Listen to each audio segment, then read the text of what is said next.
Ta ban kersan lem ni.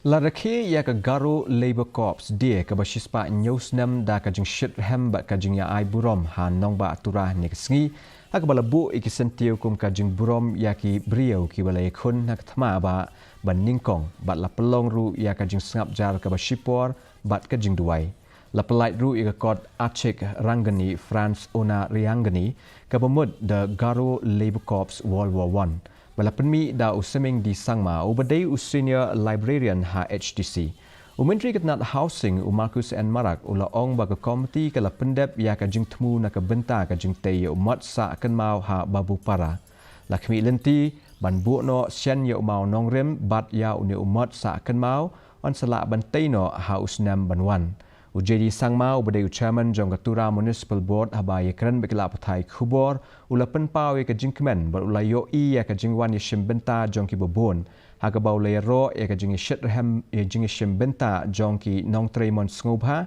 ki khna bat ki pait ba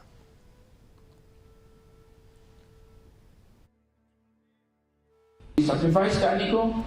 wa mangni achina rama me so pang niko jingis krana maina ya mga china sungna misok ang ham jadi cadam berang na misok ang ham ini mana jeng cadam berang sakan diku mong na skin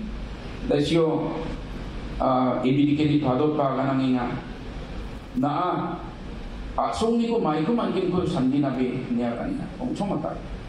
na sung na mai ko naman sekalian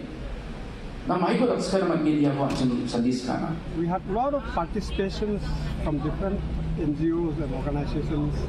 like Mothers Union. We have all the senior citizens, leaders, plus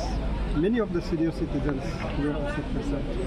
And we also have a lot of mothers. Besides leaders of the Mothers Union, a lot of mothers also came to take part. And the best thing is that we had a lot of students coming from different schools.